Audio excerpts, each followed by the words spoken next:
tudo bem? Meu nome é Fábio Blanco e esta é mais uma reflexão de filosofia integral.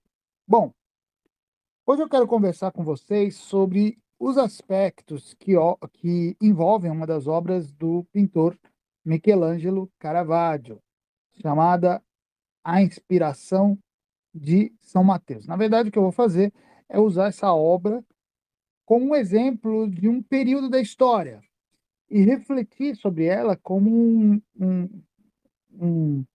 um espelho que ela é, ou que elas são, já que são duas obras sobre o mesmo tema, de uma forma de pensar de um período.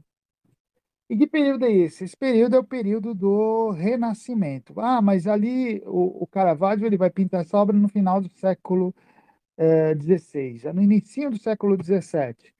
Bom, é Renascimento? Não é? Bom, não importa muito a nomenclatura, mas as ideias renascentistas estão vivas, tá bom? Inclusive, quando nós falamos de renascimento, é interessante porque você vai pegar, por exemplo, o Otto Maria Carpoli vai puxar o Renascimento talvez até o século XIII. E ele não vai falar de renascimentos, de renascimento, mas de renascimentos. Ou então de um processo gradativo, gradual de renascimento. E, inclusive, o nome renascimento é um nome bastante discutível, tá certo? Mas essa obra é do finalzinho do século XVI. Ele vai pintar, na verdade, em 1602, se eu não me engano. E essa obra do Caravaggio foi uma obra encomendada, como era comum, né, para a capela da Igreja de São Luís, de Roma.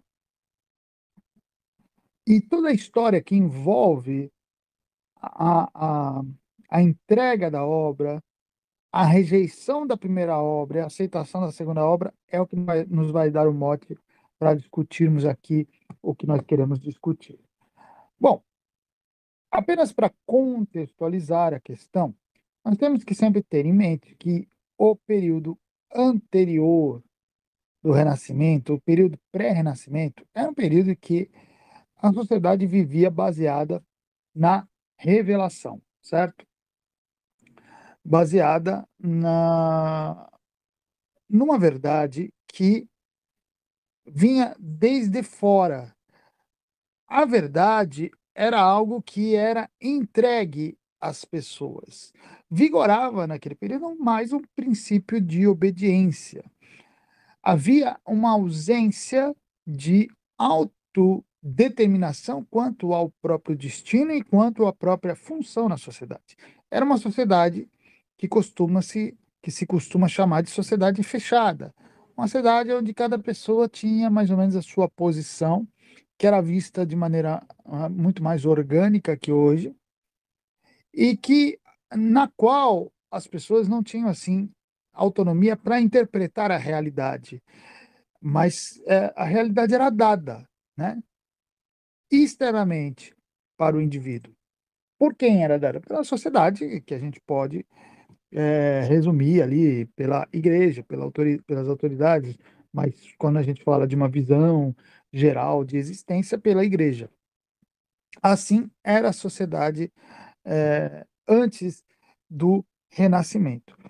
Nos últimos séculos da Idade Média, que nós vamos começar a ver esforços mais específicos de interpretação da realidade. Na verdade, é um processo que vai acontecendo. Cada vez mais os pensadores vão desenvolvendo ideias que começam a ganhar certa autonomia.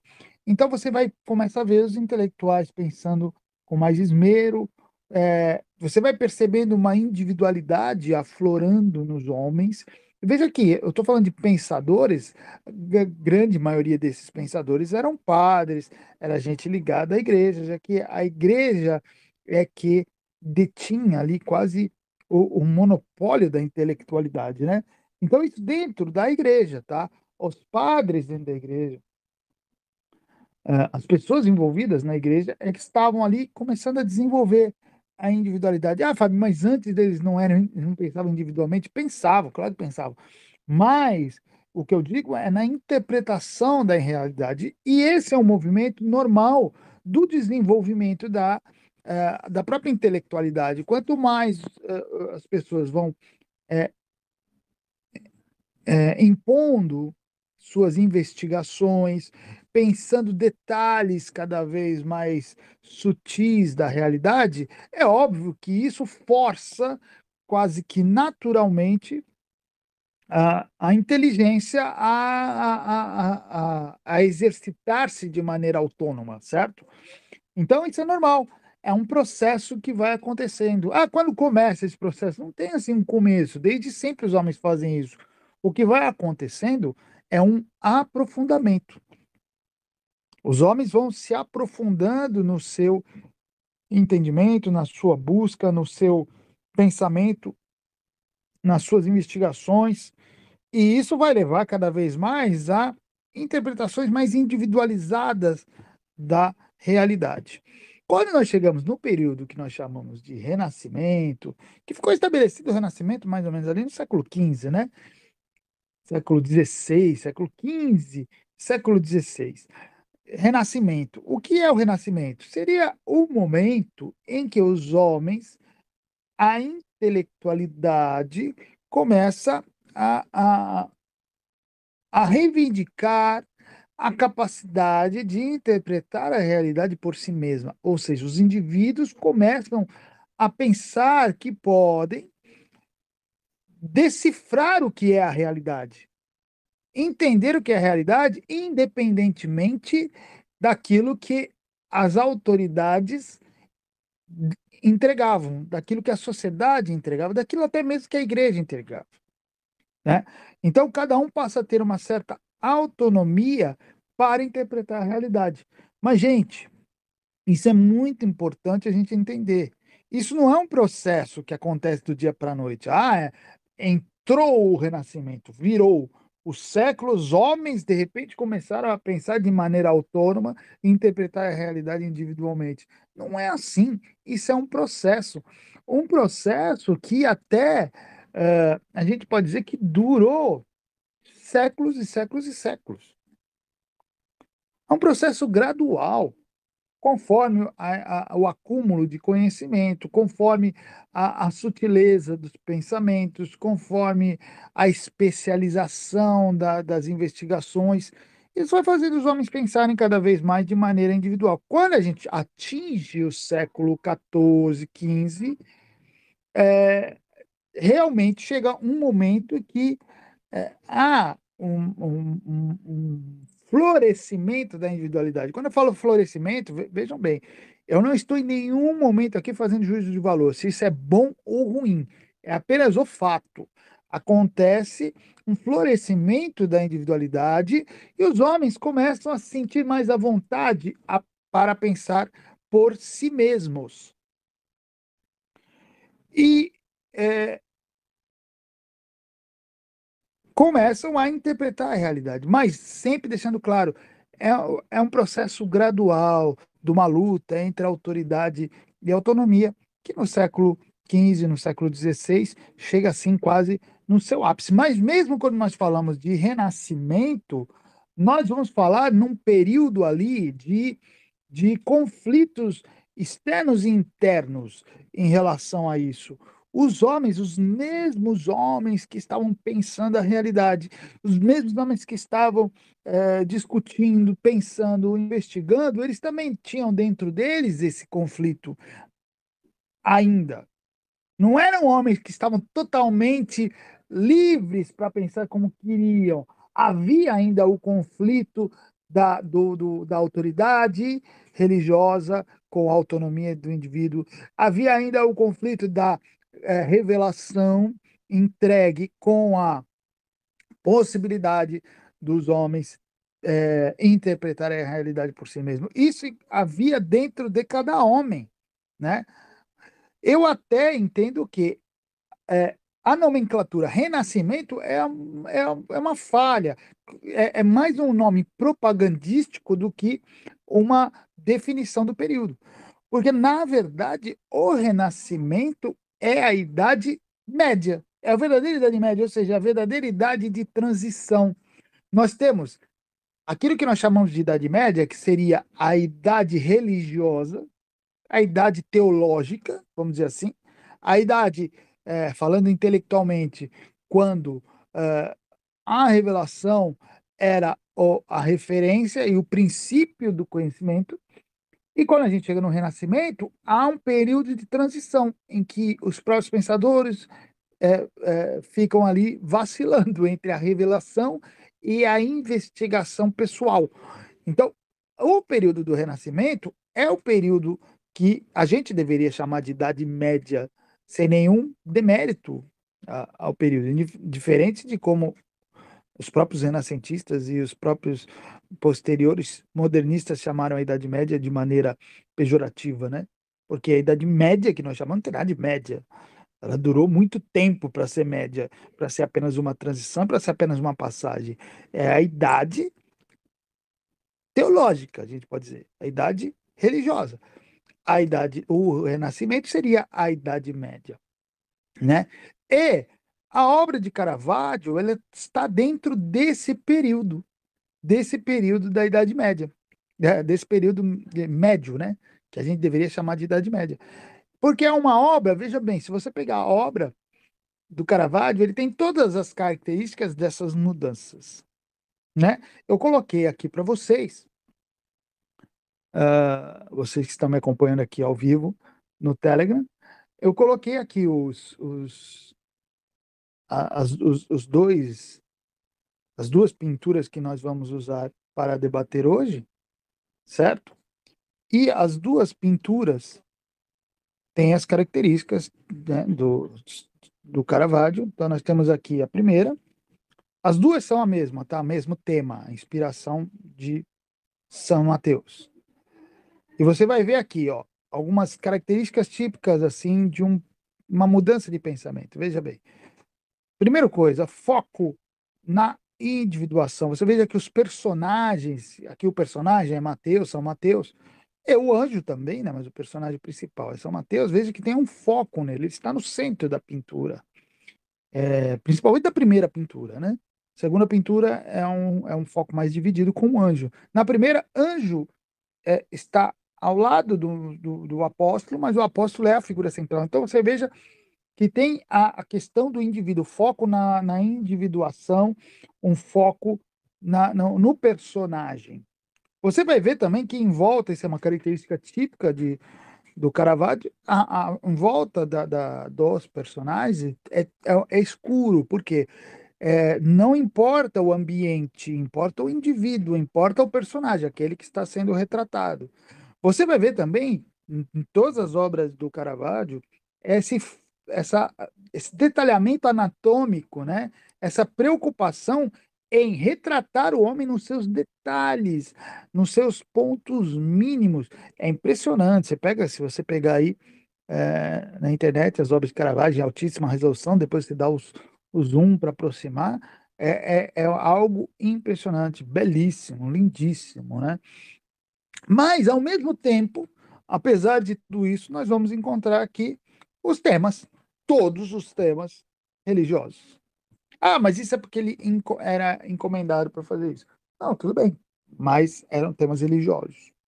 Eram temas ligados aos temas das escrituras. Então, nós temos aqui claramente as duas coisas envolvidas, o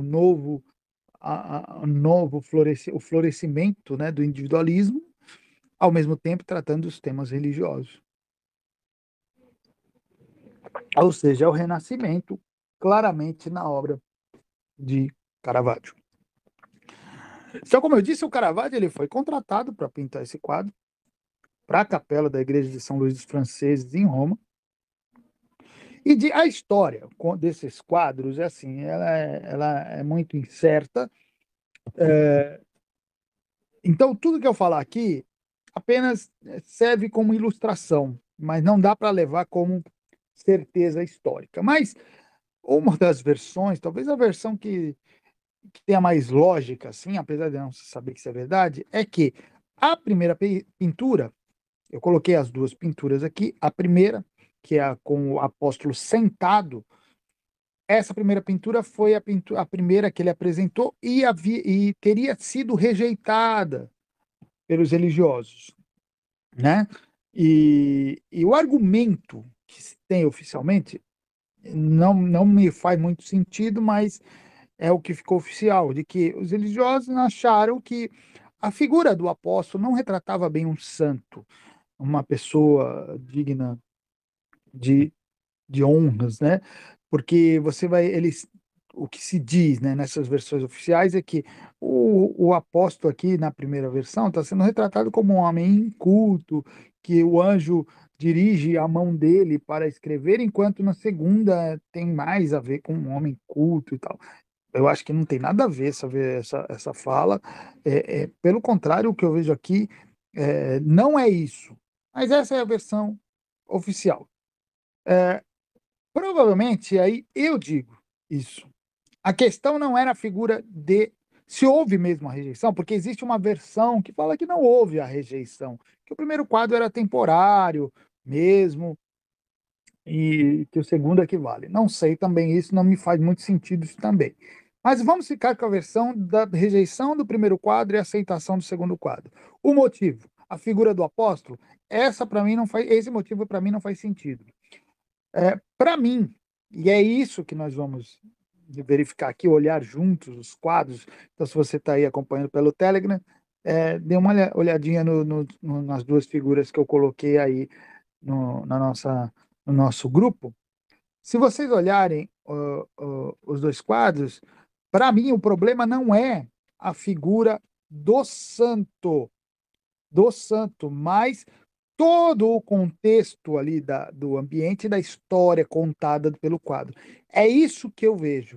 E eu vou anotar aqui alguns detalhes, né? Vou compartilhar com vocês alguns detalhes em cada quadro e compará-los, né? Lembrando que o primeiro quadro é o quadro rejeitado, o segundo quadro é o quadro aceito.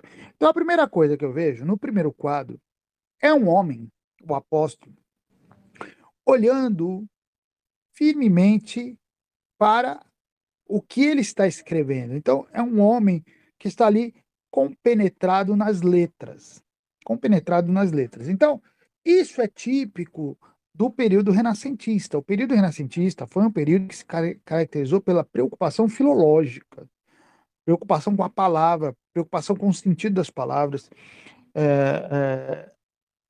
Um período de resgate dos escritos antigos, é uma preocupação de traduções, né? Uma época que preocupou-se muito em traduzir a Bíblia para as línguas nacionais e todo esse tipo de coisa. Então você vê isso nesse quadro, um homem olhando para o papel, compenetrado naquilo que está escrito.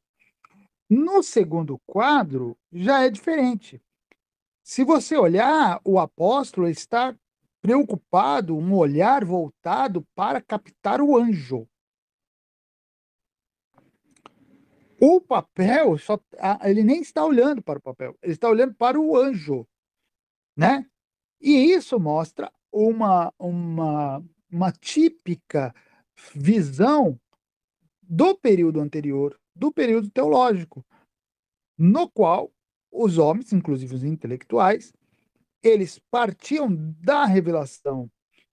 O texto era primeiro recebido. O texto que eu digo é o documento, a revelação que vai ser transformada em texto. Então, a revelação é recebida desde o alto, anotada e só se for fazer alguma análise sobre ela, é só depois. E não é nunca uma análise detalhada do sentido, mas da lição, principalmente. Qual é a lição que isso aqui me dá? Não se pergunta muito qual é a revelação em si, o que se quer dizer, mas qual é a lição que eu tiro daqui, o que isso quer nos ensinar. Então, o olhar aqui do segundo quadro do apóstolo é um olhar voltado para o anjo, voltado para o alto, tentando captar aquilo que o anjo está dizendo.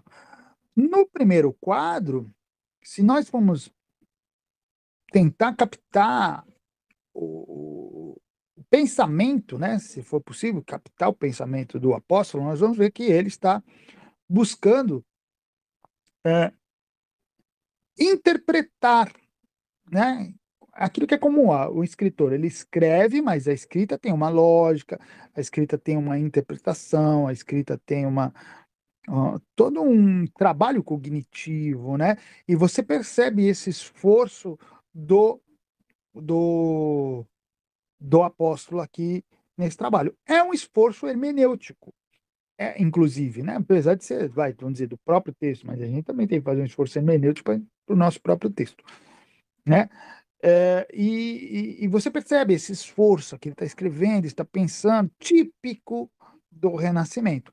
No segundo quadro, qual é a preocupação do apóstolo? Você percebe que se a gente for tentar captar o pensamento dele, é um pensamento assim, de tentar compreender o ditado que o anjo está é, é, transmitindo para ele.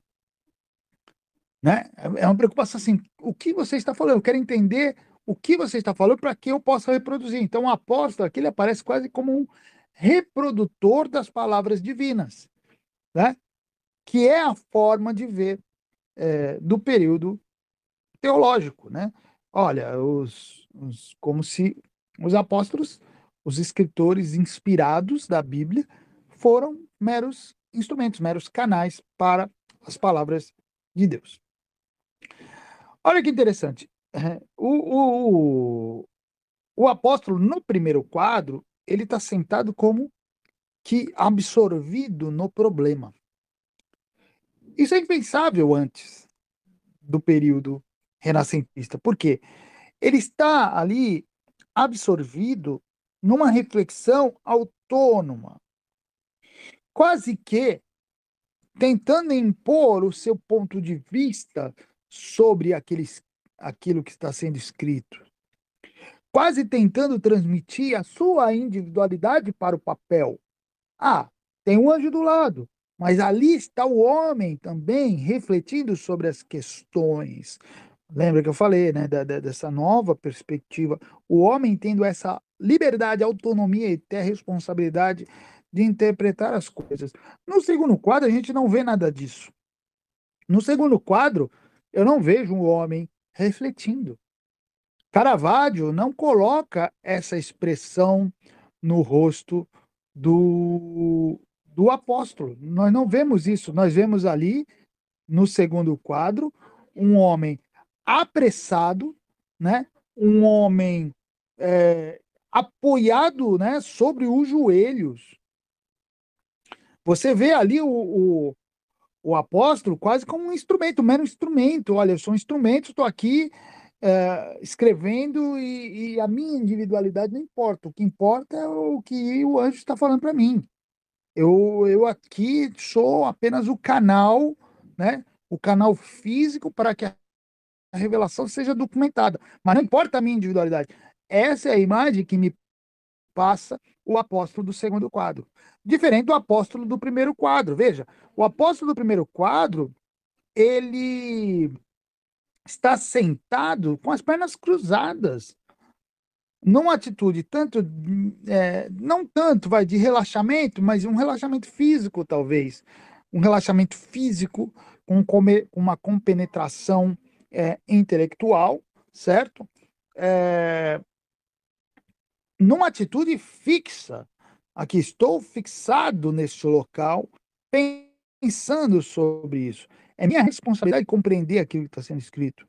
Então, a escrita sagrada aqui, ela parece desenvolver-se como um trabalho do pensamento, não apenas como uma reprodução do ditado divino, mas como um trabalho do pensamento humano, de inspiração, de tomada de consciência daquilo que está sendo colocado. No segundo quadro, a postura do apóstolo é muito interessante, ele está apoiado sobre os joelhos, sobre um joelho, na verdade, né, numa cadeirinha, como se ele tivesse assim, algo que não demanda a minha presença total, né? Total no sentido de estar aqui refletindo sobre a questão. Não, é um trabalho que eu posso fazer até apoiado numa cadeira, escrevendo, porque é só um trabalho de reprodução, um trabalho físico. Entende? O que me parece aqui é que trata-se da reprodução de um trabalho físico do apóstolo.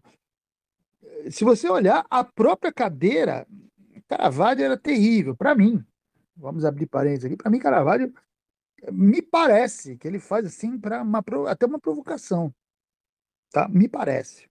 Não sei se eu estou olhando com olhos muito, muito, muito modernos e pós-modernos, mas é o que me parece. Porque até a cadeirinha aqui, se você perceber, o banquinho, desculpa, o banquinho, ele tá com um dos pés flutuando aqui, flutuando assim, está fora do apoio. Ou seja, é uma atitude quase relapsa em termos intelectuais, né? Ninguém consegue pensar profundamente nessa posição do que Caravaggio coloca o apóstolo aqui no segundo quadro. Ninguém consegue pensar. Você consegue, assim, escrever mecanicamente ouvindo alguém nessa posição. Agora, pensar não, porque é uma posição desconfortável, né? A outra posição é uma posição confortável, porque é uma posição que propicia o pensamento, o aprofundamento, a reflexão. A segunda, o segundo, a segunda posição não é. Sabe aquela coisa? Uma expressão que minha mãe odiava, porque ela interpretava, a falecida mãe, né, interpretava, achava que eu estava falando besteira, sacanagem, mas aquela coisa de escrever nas coxas, né? Escrever nas coxas, quando eu fazia jornalismo, era assim: você vai fazer uma matéria ali sentado no meio da rua com papel em cima das pernas, né? Aqui, o apóstolo parece estar escrevendo nas coxas, né? É com pressa, é rápido e que não exige a compenetração. A compenetração. É isso que, pelo menos, que me passa a impressão desse segundo quadro do Caravaggio. Outra coisa que me chama a atenção aqui é a expressão dos dois quadros. Como é que vocês veem essas expressões? O primeiro quadro, para mim, a expressão do apóstolo me parece uma expressão, como é que eu posso dizer, de alguém que está quase debatendo, né? Alguém que está quase debatendo, alguém que está refletindo, está tendo alguma dúvida sobre o texto, está tentando fazer com que o texto se desenvolva de maneira mais é, fiel ou mais correta, com alguém que está mais importante aqui, parece que é alguém que está tirando o texto de dentro de si, apesar do anjo. Ele parece estar conversando ali, será que é isso mesmo? Vamos colocar assim, sabe? É isso que me passa a impressão do primeiro. No segundo, o que me chama mais atenção é que a expressão do apóstolo parece uma expressão de de medo e de submissão. Parece que a preocupação aqui do apóstolo é de ser fiel ao dito pelo anjo, demonstrando assim um senso de obediência e de serviço. Essa é a impressão que me passa. Veja bem, gente, eu não estou falando que isso era exatamente como era o pensamento do homem no período teológico, na idade teológica, mas como Caravaggio está retratando. E por isso que eu interpreto que talvez essa pintura de Caravaggio tenha alguma coisa de crítica, ou de até de sátira, talvez. Entende? Eu não estou falando que os homens pensavam assim, porque não era bem assim, não era bem assim, mas ele retrata assim. O rosto do apóstolo é um rosto de medo e de submissão, simples submissão. Agora falando do anjo, também que é importante nos dois quadros, né? No primeiro quadro, o anjo, o que alguém colocou aqui no comentário nosso da nossa comunidade, o Gabriel, Ele coloca assim: a primeira diferença que eu percebo logo de cara é sobre o modo da revelação. A primeira, o anjo conduz a mão do evangelista. Na segunda, fala a ele. Isso é muito claro. Mas veja bem, eu não vejo no primeiro quadro apenas uma condução. Não me parece apenas uma condução, mas uma orientação. A mão do anjo está bem leve sobre as mãos do apóstolo, né? Me parece. Olha, o apóstolo é como se dissesse aqui, não, é por aqui, por ali, você faz isso, faz aquilo, entende?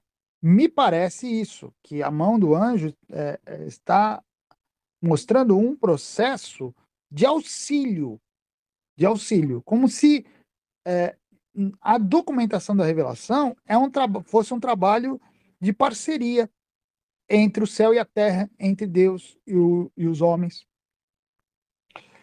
Como se o próprio processo de documentação da revelação fosse uma construção divina e humana, vamos dizer assim, né? Deus dirige o escritor sagrado, mas dirige de uma maneira que a individualidade do escritor sagrado permanece na escrita.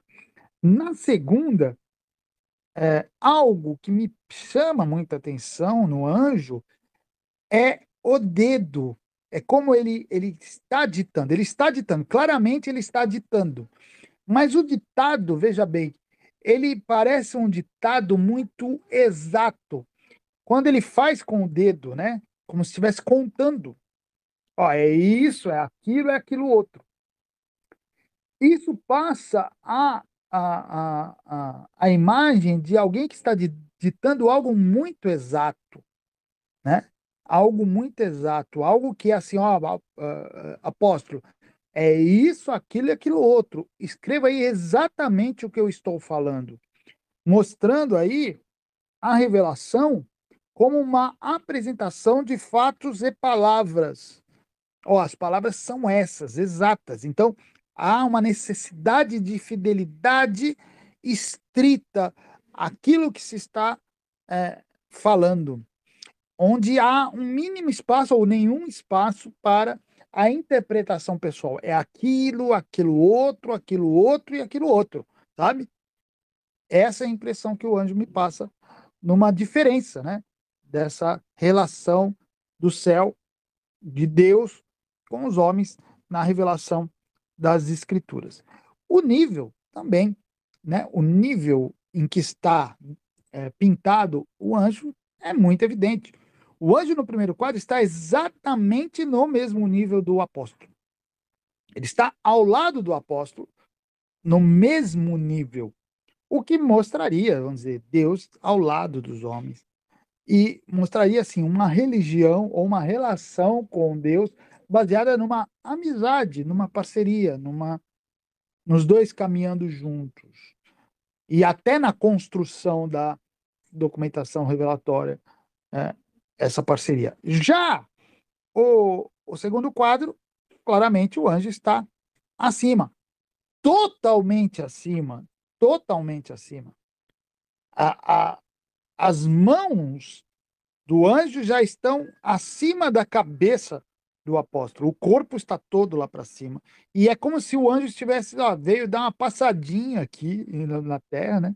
Esticou o corpinho para cá, o do anjo, para ditar para o apóstolo. Então, é como se mostrasse Deus assim com uma absoluta autoridade, transcendência, superioridade. E nesse processo você não vê uma parceria, mas é como se ele tivesse o anjo fazendo o papel de mensageiro de ordens. Ó, apóstolo, é isso, aquilo outro. Escreva aí.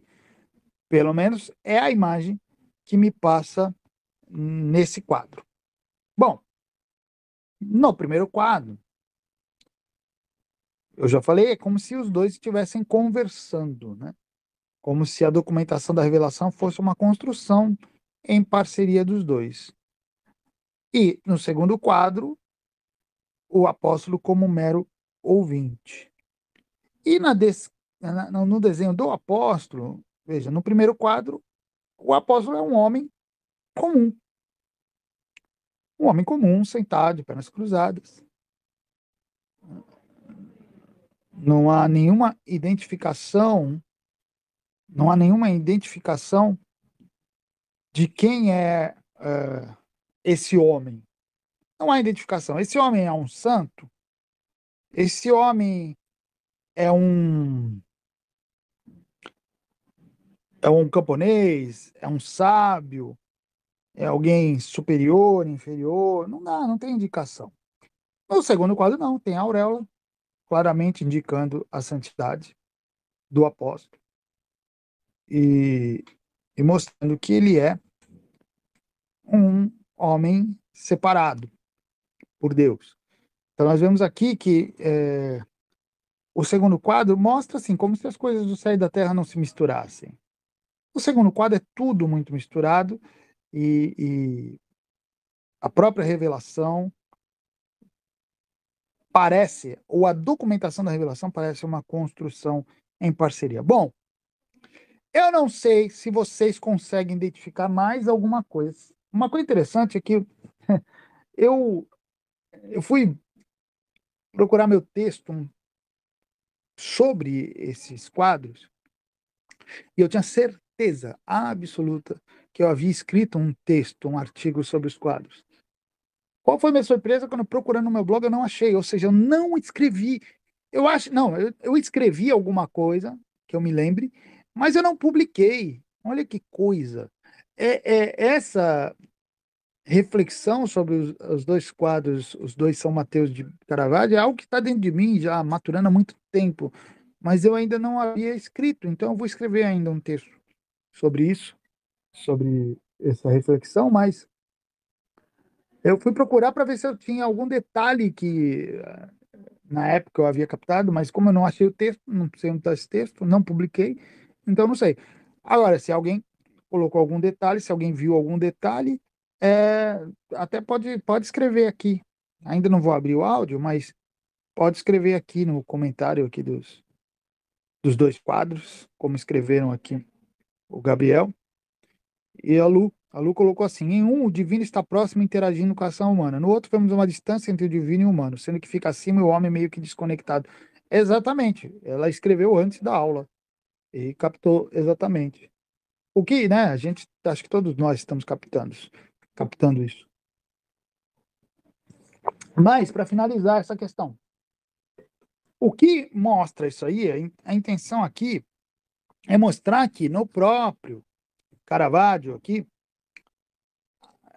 há uma duplicidade de ideias. O próprio período apresenta essa luta, essa disputa entre duas formas de pensar.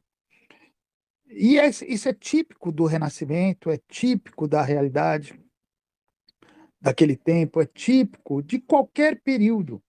Gente, o que eu quero que vocês guardem, que eu acho muito importante, é que todo período traz ideias do período anterior ou dos períodos anteriores. Quando as ideias se apresentam de determinada forma, ou como uma maneira de ver a realidade se estabelece de determinada maneira, isso não acontece do dia para a noite. Isso acontece num processo que vai culminar naquilo, naquele jeito de pensar, naquela forma de ver as coisas. Entendem isso? Isso é muito importante, porque às vezes, quando as pessoas falam dos movimentos, seja do Renascimento, da Reforma, dos movimentos progressistas e socialistas, do pós-modernismo, sabe o que parece? Parece que são movimentos de extraterrestres, de alienígenas que chegaram do nada com uma cultura estrangeira, impuseram essa cultura estrangeira e, nossa, a sociedade tomou um susto. Nunca é assim, tá? Todos os movimentos e todos os movimentos, principalmente os movimentos contestadores, eles são frutos, geralmente, de um movimento que surge de uma crise daquilo que está sendo contestado. O que eu quero dizer é que se há um renascimento, é porque havia uma crise do pensamento anterior. Se há uma reforma, é porque havia reforma protestante, é porque houve uma crise religiosa anterior. Se há progressistas, ideias progressistas, socialistas, é porque há uma crise sociológica também. tá? Se há um pós-modernismo, é porque há uma crise existencial anterior. Vocês estão entendendo? Nada desses movimentos surge do nada, surge do zero, surge como se fosse uma coisa aparecida de outro planeta. Não, todos esses movimentos surgem de dentro daquilo que está sendo contestado. A Cristina coloca aqui no comentário, né, do primeiro quadro. Mas no caso da santidade que requer todos os esforços para atingi-la, esse quadro anula essa noção? Então, não anula, não anula. Mas a santidade que requer. Você lembra foi a última, na penúltima aula, a primeira aula, né? Nós estamos na terceira aula nessa nova fase nossa aqui. Mas na primeira aula eu falei da culpa como um sentimento moderno. Essa expressão, essa frase que você usa, caso da santidade que requer todos os esforços, essa frase é típica do pensamento moderno. A santidade que requer todos os esforços. O esforço por santidade é algo típico da modernidade, da qual Caravaggio ali é um dos precursores. É um dos, se não precursor, mas alguém que reflete essa entrada nesse momento, entende? Então, no período anterior, essa questão de alcançar a santidade por muito esforço foi uma coisa que foi se desenvolvendo com o tempo, não era algo muito simples assim, tá? Então, gente, para terminar nossa reflexão, nós temos que aprender a ler a história não como rupturas, porque a gente tem esse vício, né? Tudo é ruptura. Aqui é o momento da ruptura da reforma, é o momento da ruptura do renascimento, ruptura do pensamento socialista. Não são rupturas, são processos, alguns processos mais rápidos, alguns mais lentos, mas tudo é um processo. A história é um processo, um acúmulo, né? Ninguém chega a movimentos tão fortes e tão universais sem passar por um processo gradativo de mudança de mente, de adaptação a novos ambientes e de é,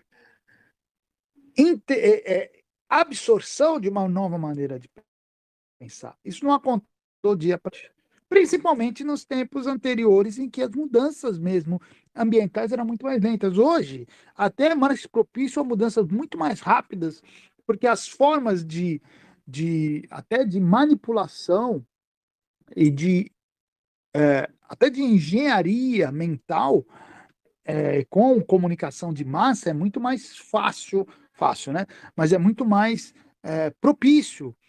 Essas novas formas são muito mais propícias a essas mudanças mais rápidas. Mas, gente, nós estamos falando aqui século 5, 6, 11, 12, 15, 16, e as mudanças sociais eram bem mais lentas. Então você não pode esperar que haja mudanças, né? A reforma protestante, por exemplo, aconteceu a reforma, eh, começo do século XVI, aconteceu a reforma. Os caras, de repente, acordaram querendo reformar. Não, havia movimentos reformadores já desde o século XIII, se não antes. Pelo menos pensamentos reformadores.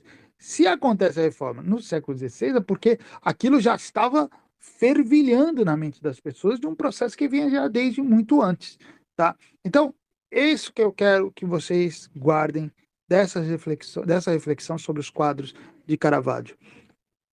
Os períodos, normalmente, eles trazem essa dubiedade da novidade em disputa com o pensamento anterior, vivendo dentro das mesmas pessoas. E que esses processos sempre são processos gradativos, né? São processos gradativos e que dificilmente estão completamente resolvidos naqueles que nós estamos observando. Sempre são processos que podem trazem alguma coisa daquilo que aparentemente ficou para trás, tá certo? É essa reflexão que eu queria trazer para vocês.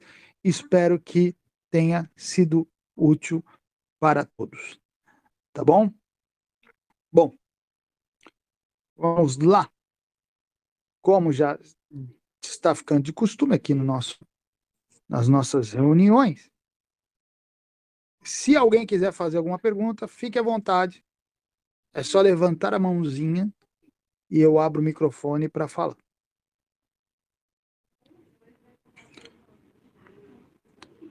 Um minuto. Edna, vou abrir para você, Edna. Um minuto.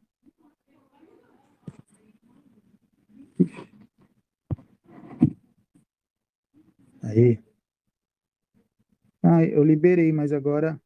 Ah, peraí, acho que não. Oi, pronto. Deu É isso, certo? liberei. Deu certo. Pode falar, Edna. Então, professor Fábio, eu concordo com o que o senhor, a sua visão, com o que o senhor explanou, mas eu penso que é possível a gente também enxergar uma coisa diferente aí. Na Pode ser. iconografia, São Mateus é representado como um homem com asas, que muitas vezes as pessoas identificam como um anjo, por ser um homem alado. Mas essa representação de humana, enquanto os outros são representados por animais, tem a ver com como ele começa a narração.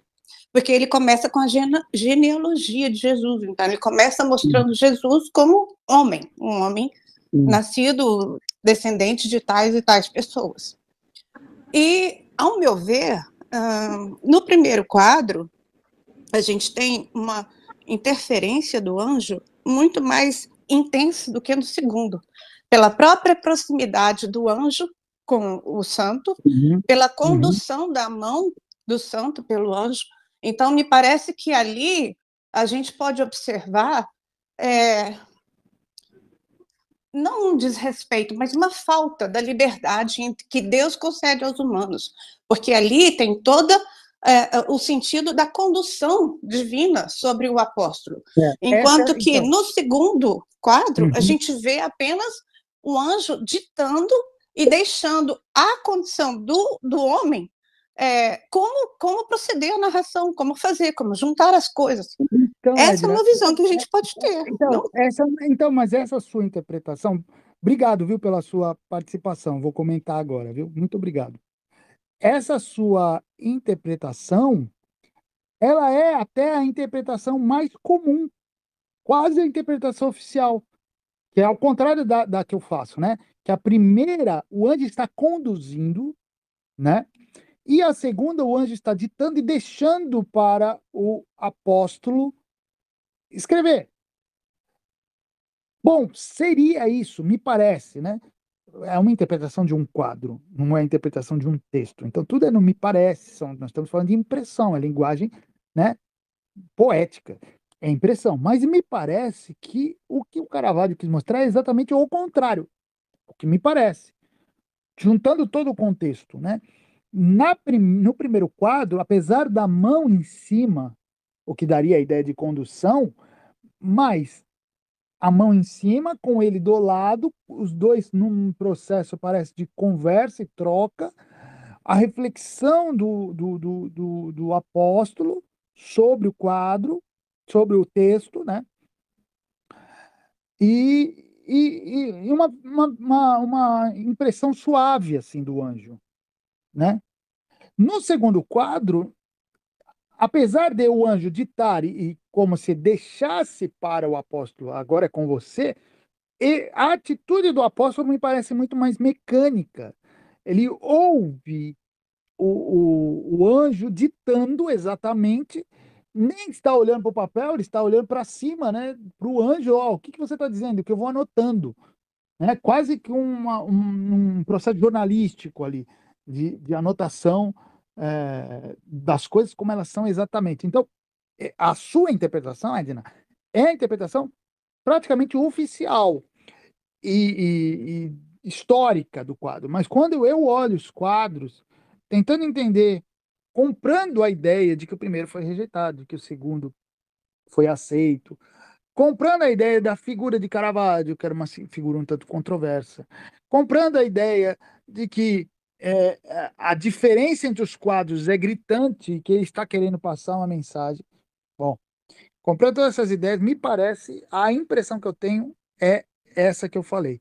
Do primeiro quadro, mostrar um indivíduo mais atuante, e no segundo quadro, o indivíduo um pouco mais como instrumento. Mas a sua visão não está é a oficial, talvez seja até mais correta que a minha, viu? Muito obrigado pela sua participação. Cristina, eu vou liberar para você. Um minuto. Liberado, pode falar.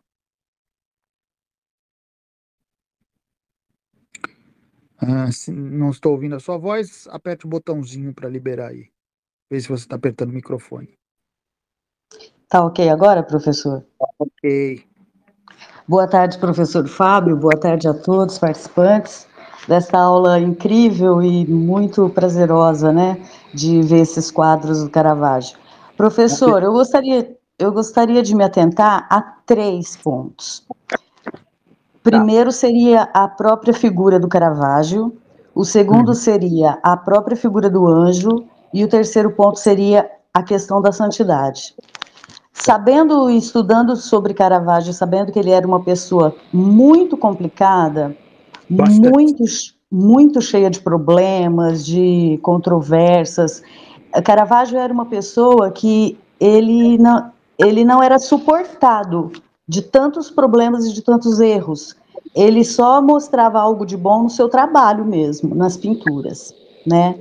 Quase como um mendigo, né? Problema de rua. Briga de rua. Justamente, uma pessoa cheia, como se fosse nos dias atuais, assim, uma pessoa de muitas questões, né? Muitas questões, assim, humanas, de problemas mesmo. Em relação ao anjo, eu vejo o anjo como algo natural que o ser humano tem juntamente com a sua alma. A função de um anjo com a gente seria de nos inspirar. Porque o anjo, ele respeita completamente nosso livre-arbítrio. Ele não faz um milagre na nossa vida protegendo a gente de alguma coisa. Ele nos inspira. Então, eu vejo o primeiro quadro como, não seria assim que Caravaggio, com todos aqueles defeitos e aquelas questões carnais, ele não se colocou nessa figura desse homem tão simples, que não remete a santidade nenhuma, e um anjo do lado dele ali, eu não concordo com esse primeiro quadro, porque quando a gente analisa o primeiro quadro, que não é esse da sua aula, que é quando Jesus vem fazer o anúncio para ele, existe uma separação. Ação de São Mateus. O primeiro quadro, né? A vocação. Então, não é a vocação. Não é nenhum desses dois. Mas a gente entende muito esses dois quando a gente estuda o primeiro, porque no primeiro existe uma separação de Jesus e do apóstolo que está do lado de Jesus, que eles chegam ali naquela taverna, e os homens que são os coletores de impostos. Caravaggio deixa explícito a separação que existe entre eles. Entendeu? Sim. Então, ou seja, já quando ele pintou esse quadro do anjo, ele coloca o anjo unido ao homem. Eu não concordo com isso, porque existe essa separação. Talvez ele quisesse, talvez ele sentisse a necessidade de ter isso com ele, uma vez que ele era consciente de tantos problemas e de tantos pecados e de tantas coisas ruins que ele tinha com ele, tá certo? No segundo quadro, Cristina, particularmente, eu gosto do segundo quadro. Por quê? Porque o anjo parece que está ensinando ele, inspirando ele. A questão das mãozinhas do anjo, eu vejo como se ele estivesse, assim, citando coisas, ensinando. E aí, no caso, a figura do santo Mateus, já uma figura que está absorvendo aquilo e ele próprio escrevendo. No primeiro quadro, a gente vê a mão do anjo, até o dedinho está encostado na pena, e as rugas na testa do primeiro quadro é a mesma expressão que eu faço quando alguém está me mostrando alguma coisa que eu não conheço. Eu faço essa expressão, eu enrugo a testa. Então, ali eu tenho a impressão que o anjo está escrevendo, é o anjo que está escrevendo, e ele estupefacto ali. Mas São Mateus, quando escreveu o Evangelho, ele já conhecia Jesus. Não era como nós. Então, eu vejo no primeiro quadro a figura de Caravaggio, estupefacto diante de tanta beleza que o Ângelo está mostrando, escrevendo ali, entendeu? Entendi. É Ótimo. assim. Muito obrigado pela oportunidade, professor. É um prazer sempre assistir suas aulas, viu? Obrigada. Interessante. A Cristina, ela tem aqui uma interpretação parecida com a da Edna, né? Vendo, e que é muito parecido com a interpretação original. Bom, pode ser que eu esteja completamente equivocado. Estou eu aqui contra o mundo, né? Vendo um pouco diferente, mas tem muitos sentidos que a Cristina falou. Talvez o primeiro tenha ali o Caravaggio e o segundo a versão oficial.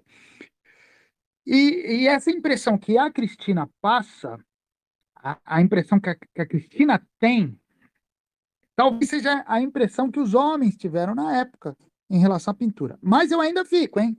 Eu ainda fico com a minha impressão.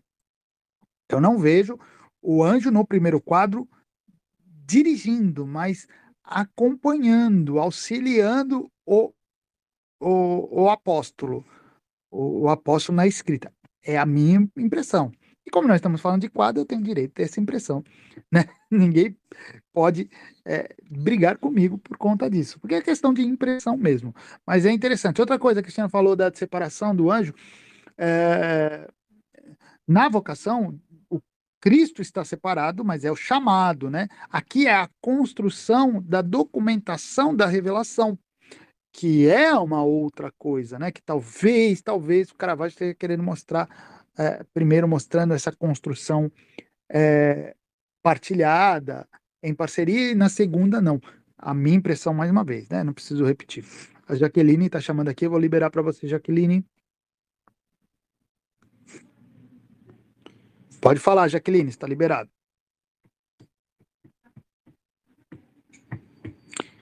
Não estou lhe ouvindo, veja se você está apertando o botãozinho. Tá ouvindo agora? Agora estou. Ah, tá. Não, e primeiro agradecer a aula maravilhosa, eu tô adorando. Obrigado.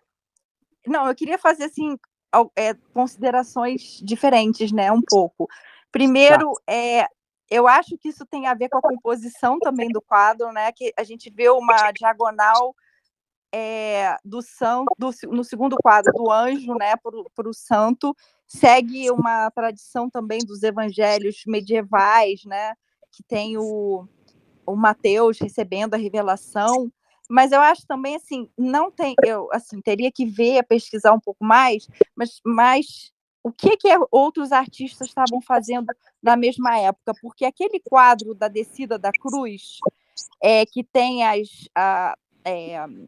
que tem a Maria Madalena, tem a Maria Nossa Senhora, tem a Maria de Cleófas, a imagem da Maria de Cleófas, que está com as mãos assim para o alto, com o olho meio esquisito também, uma cara estranha, que até lembra a cara desse primeiro aqui, que é meio esquisita também, que está com a testa franzida, mas no quadro da descida da cruz, eu não sei se o pessoal sabe qual é, enfim, esse quadro, essa figura da Maria, tem um quadro justamente da mesma época do Aníbal Carracci, que era da Assunção de Nossa Senhora, que é exatamente a mesma pose. Então, é como se o Caravaggio, e aquele quadro tinha feito muito sucesso e tinha sido pintado assim, uns 2 anos antes.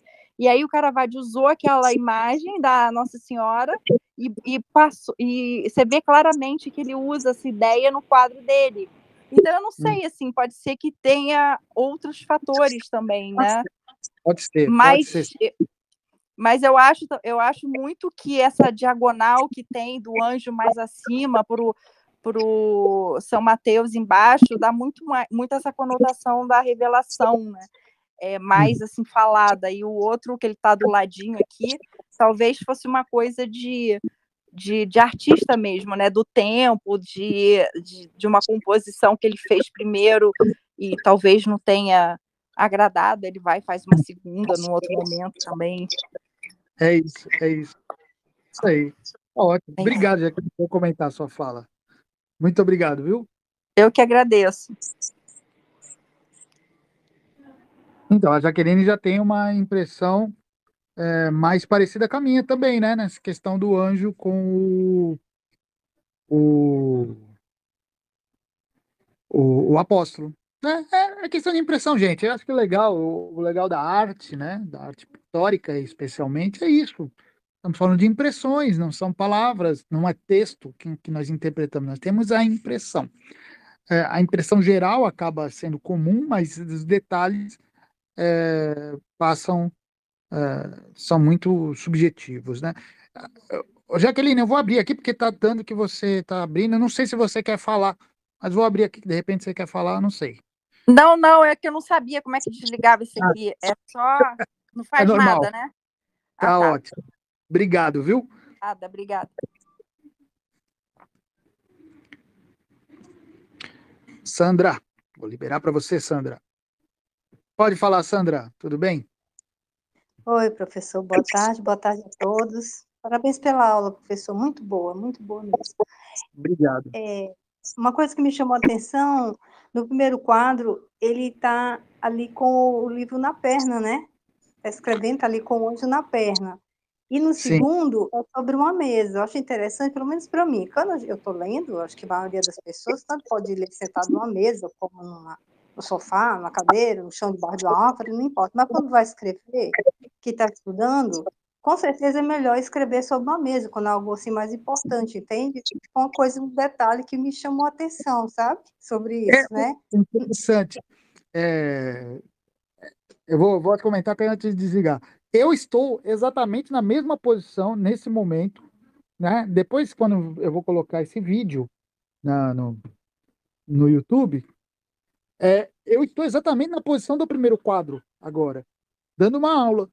Estou sentado com as pernas cruzadas, o meu, meus escritos aqui na minha perna, quase na mesma posição do apóstolo ali pintado. E estou no momento de reflexão.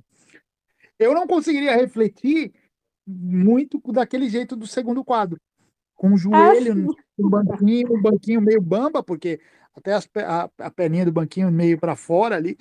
Então, me parece que o primeiro quadro transmite mais a ideia de reflexão do que o segundo. Sim, o senhor disse por causa da posição que ele está, né? Como o senhor falou, né? Está com o pé, né, o joelho em cima do banquinho, né? O banquinho não está, né, com muito apoio. Entendi. Entendeu? É É isso. verdade. Obrigado, Sandra, mais uma Tá, vez, eu que viu? agradeço, professor. Obrigada, até a próxima. Obrigado. Tem mais alguém que quer falar? Edna, vamos lá, Edna. Vou liberar para você aqui. Pode falar. Só um detalhe. O detalhe dois detalhes, na verdade. A questão da posição do segundo quadro do apóstolo estar de joelhos pode ser, como o senhor diz, nós estamos tratando de impressões, né? O bom da arte, o que eu gosto muito, é justamente ela não ser uma coisa exata e ser aberta a várias impressões. Essa postura dele estar ajoelhado pode se referir à questão da reverência à santidade do anjo, entendeu? Simbólico. E a reverência à própria santidade do escrito, do que ele está fazendo. Pode ser, não estou afirmando. Sim, pode ser. E o banquinho bambo, com a perna mal ajustada, pode ser um indicativo da nossa instabilidade, do ser humano, a nossa instabilidade aqui no mundo. E mais um diferencial, além da distância do homem ao anjo, mais um diferencial do que é perene no céu e instável aqui na Terra. Era só isso que eu queria acrescentar, professor. Até fazer Obrigada. Por isso, obrigado. Interessante, vocês repararam que a Edna ela faz uma interpretação que eu vou chamar uma interpretação de segundo grau, né? Que é uma interpretação que vai um pouco além da impressão. A impressão ela dá o início, mas você faz uma interpretação com base já numa simbologia, por exemplo. Né? Claro que é possível e os quadros estão cheios disso. Todas as impressões que eu passei aqui na aula foram, vamos chamar de primeiro grau, são impressões diretas, aquilo que eu pareço que está percebendo. Pareço estar percebendo, mas é possível fazer interpretações de segundo grau, interpretações mais simbólicas com base nas primeiras impressões. Mas, assim, se a gente for fazer essas tentar fazer essas interpretações, pode ser que a gente vá bastante longe. Então, eu preferi ficar só nas primeiras impressões. Mas tem muito sentido. Isso que a Edna falou, sim. Pode ser sim.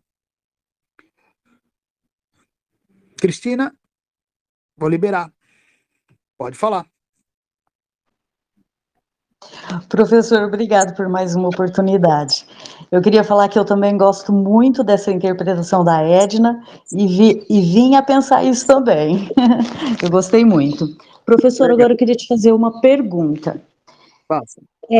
O primeiro quadro, ele poderia, na sua opinião, representar um relativismo religioso, o qual, inclusive, nós estamos vivendo hoje, atualmente, quando nós temos um cristianismo que no caso, colocando Jesus como um homem, um sábio, como Buda, Confúcio, Maomé. Então, tipo assim, desde que Jesus seja visto assim, nós teremos tempos de paz, tempos de conforto, esse relativismo religioso. O senhor não acha que, tomando esse primeiro quadro como um homem comum, um homem como nós, nem auréola não tem ali, mas unido com as coisas de Deus, não seria esse relativismo que a gente vem vivendo hoje? Não conseguiria expressar isso? Muito obrigado, professor. Ótimo. Sim, veja bem, é possível a gente pensar assim, tá? A gente está falando exatamente, esse é o tema da aula. O Caravaggio, ele representa o espírito do seu tempo. E qual é o espírito do Renascimento? É o espírito dessa autonomia, dessa busca cada vez maior de autonomia do ser humano para interpretar a própria realidade. E a partir do momento que o ser humano interpreta a própria realidade, óbvio que os absolutos da realidade começam a cair. Cada vez mais se busca uma subjetividade, se dá ênfase à subjetividade, que vai dar, obviamente, num relativismo. Gente, mas eu não, quando eu digo isso, eu não falo como, que coisa horrível, né, que aconteceu. Não é bem assim, porque nós mesmos, homens e mulheres modernos, supermodernos, contemporâneos, nós temos apreço à nossa liberdade, né? Nossa liberdade de pensamento, a nossa liberdade de interpretação, de alguma maneira. Mas quais são os limites disso? E dentro da religião, especialmente, onde é mais saudável? Se os alunos que estão aqui, que são protestantes, eles vão esperar que tenham mais liberdade de interpretação das escrituras do que os católicos, por exemplo, por uma questão da própria fé, né? Então, assim, claro que, olhando friamente, assim, fazendo uma visão crítica da obra de Caravaggio, ele vai falar, claro, ali está o princípio de um relativismo, sim, é isso que a gente está vendo, é o princípio de um relativismo até religioso, porque ele refletia a mentalidade renascentista, praticamente moderna, que dá ênfase a isso, mas eu acho que nós simplesmente colocarmos isso como a crítica certeira é simplista. Tem nisso, pode dar nisso, mas é preciso fazer uma análise muito mais minuciosa dessa evolução do pensamento. Isso que é importante. Mas o que a Cristina falou aqui é exatamente como se pode interpretar a obra de Caravaggio.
Tchau.